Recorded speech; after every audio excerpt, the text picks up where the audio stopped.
Hi, everyone. I just wanted to give you a little few tips as we move into Wednesday's collaboration today and we start rating ourselves with the standards and practices. So, the first tip I'm going to give you is to make sure that you have the descriptors for the IB evaluation process opened with your team, and make sure before you go rating yourselves that you kind of walk yourself through this document and familiarize yourselves with the different keywords associated with these descriptors and explanations and kind of a basic understanding of what it means to be developed, developing, developed, or highly developed. So make sure you kind of go through those with your team. I think it does give us a good basis to think about how we're doing.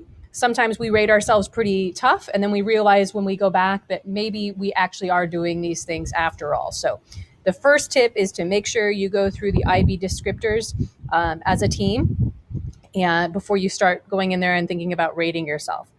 The second thing you want to think about that's a bit of a tip or a different way of thinking about it is that even if we're developed or highly developed in a particular practice, it does not mean that there is not room for improvement. Okay, so even if you've got a long list of improvements, that doesn't necessarily indicate that we're not meeting that specific practice.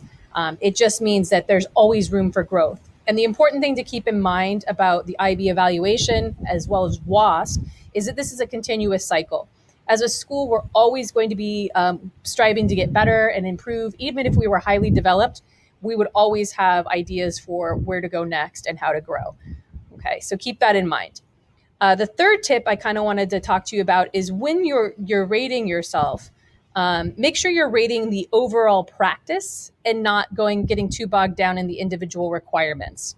Okay, so just at the end of it, once you've gone through all the requirements and you've kind of thought about it, come back up and reread the learning practice, because this is really where we're rating ourselves. Okay, and it's a little bit of a broader view. So a general rule is if we are developed or you think we're really addressing most of the individual requirements, then we're probably developed in that area.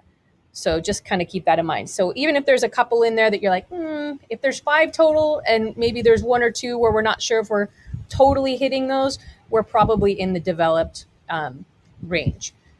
So I know it is difficult to rate ourselves, but if you have any questions, of course, shoot Blessy or I a message, and we'll be happy to jump into your teams today and give you some more support.